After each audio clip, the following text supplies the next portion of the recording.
बड़े जहाज अगर समंदर में खराब हो जाएं, तो उन्हें कैसे बचाया जाता है?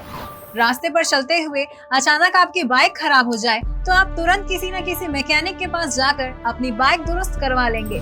लेकिन जरा सोचिए, आप किसी बड़े समुद्री जहाज से सफर कर रहे हैं और अचानक जहाज में कोई खराबी आ जाए और जहाज का इंजन काम करना बंद कर दे तो क्या होगा?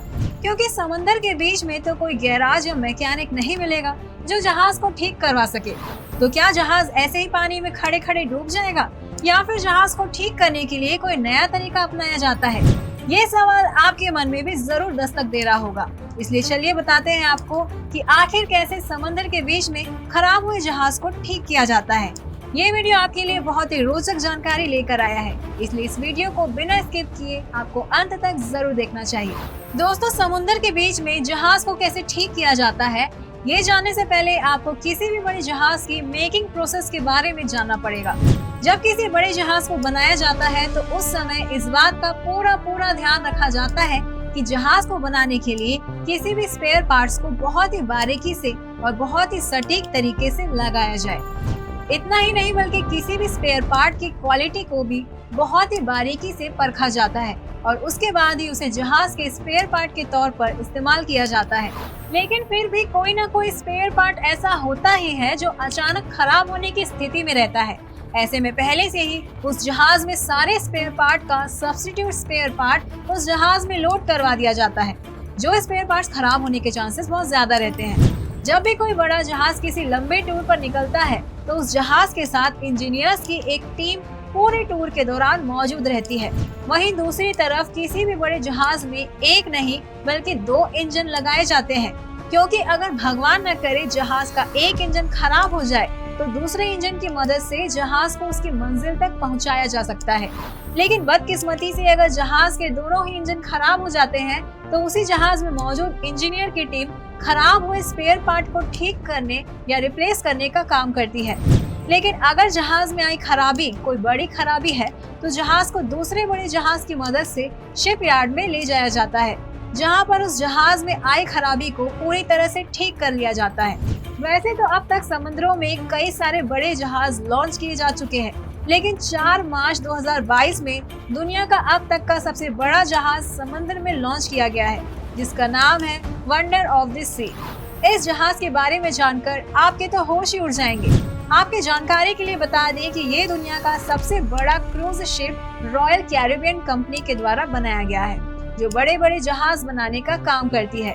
Wonder of the sea cruise ship की लंबाई 1188 फीट है, जिसे देखने पर किसी के भी होश उड़ जाते हैं। ये कुल 18 डेक क्रूज शिप है, जिस पर एक बार में कुल 6988 यात्री सफर कर सकते हैं और इसके साथ ही 2300 चालक दल के सदस्य भी सफर कर सकते हैं। दुनिया का ये सबसे बड़ा क्रूज शिप आधुनिक टेक्नोलॉजी का सबसे बेहतर नमूना है, जिसे बनाने के लिए कुल 3 साल का समय लगा था। इस क्रूज शिप में दुनिया की सबसे बेहतरीन और विश्व स्तरीय सुविधाएं भी मुहैया कराई गई है। इस क्रूज शिप की सबसे बड़ी खासियत की बात की जाए तो इस शिप में द अल्टीमेट अबाइस नाम की समुद्र की अब तक की सबसे ऊंची वाटर स्लाइड लगाई गई है। इस वाटर स्लाइड का मजा इसमें बैठे हुए यात्री आराम से ले सकते हैं।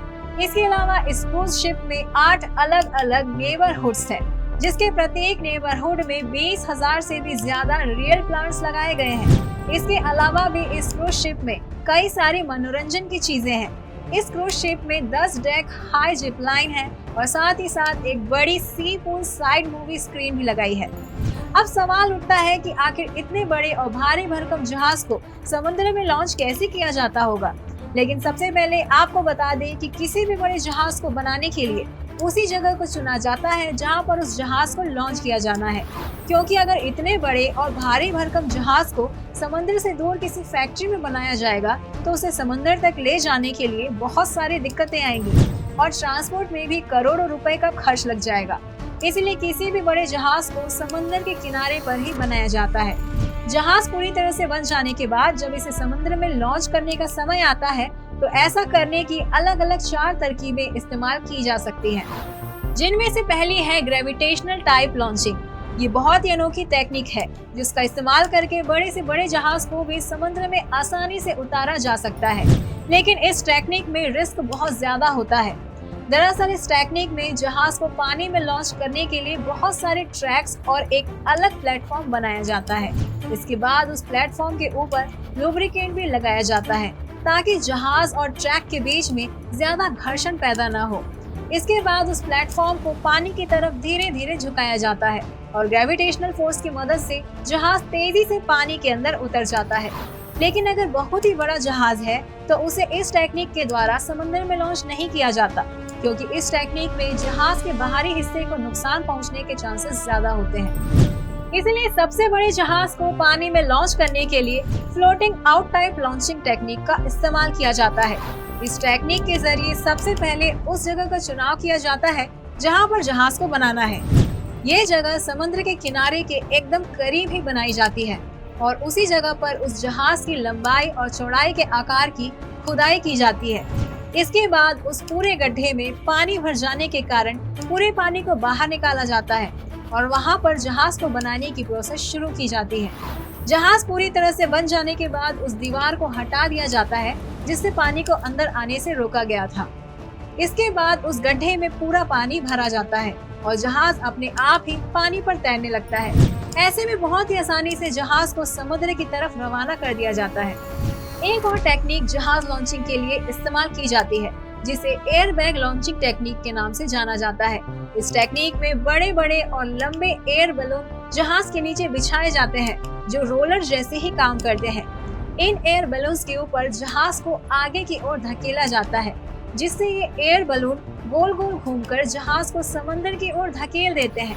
वैसे तो ये बहुत ही आसान लॉन्चिंग टेक्निक है, लेकिन जब भी किसी बड़े जहाज को समुद्र में लॉन्च किया जाता है तो इस टेक्निक का इस्तेमाल नहीं किया जा सकता, क्योंकि बड़े और भारी भरकम जहाज का वजन एयर बैग सहन नहीं कर पाते। वहीं अगर किसी छोटे जहाज को समुद्र में लॉन्च किया जाना है तो इसके लिए मैकेनिकल टाइप लॉन्चिंग प्रोसेस का इस्तेमाल किया जाता है। ये प्रोसेस भी बहुत ही आसान है। इस प्रोसेस के तहत किसी बड़ी क्रेन की मदद से छोटे जहाजों को लिफ्ट अप करके पानी के अंदर बहुत ही आराम से रख दिया जाता है। लेकिन ये टेक्निक भी बड़े जहाज के मामले में अपनाई नहीं जा सकती, क्योंकि बड़े जहाज की ऊंचाई इतनी होती है कि उतनी ऊंची क्रेन ही नहीं मिल पाती। अगर क्रेन मिल भी जाए तो जहाज का वजन इतना होता है कि कोई भी क्रेन इतने भारी भरकम जहाज को लिफ्ट नहीं कर पाएगी। ऐसे में बड़े जहाज को समुद्र में लॉन्च करने के लिए floating out type launching technique का ही इस्तेमाल किया जाता है। वीडियो में दी गई जानकारी इंटरनेट के थ्रू ली गई है। तो कैसा लगा आपको ये वीडियो? हमें पूरी उम्मीद है कि वीडियो में दी गई जानकारी आपके लिए काफी रोचक और अद्भुत साबित हुई होगी। इसलिए अपने विचारों को कमेंट बॉक्स में हमेशा की तरह लिखते रहिए। इसके साथ ही इस अद्भुत जानकारी को अपने दोस्तों और यारों तक पहुंचाने के लिए जितना ज्यादा हो सके सभी सोशल मीडिया प्लेटफॉर्म पर इस वीडियो को शेयर करें, ताकि जहाज में आने वाली खराबी से डरकर कोई भी जहाज में बैठने से इनकार न कर सके।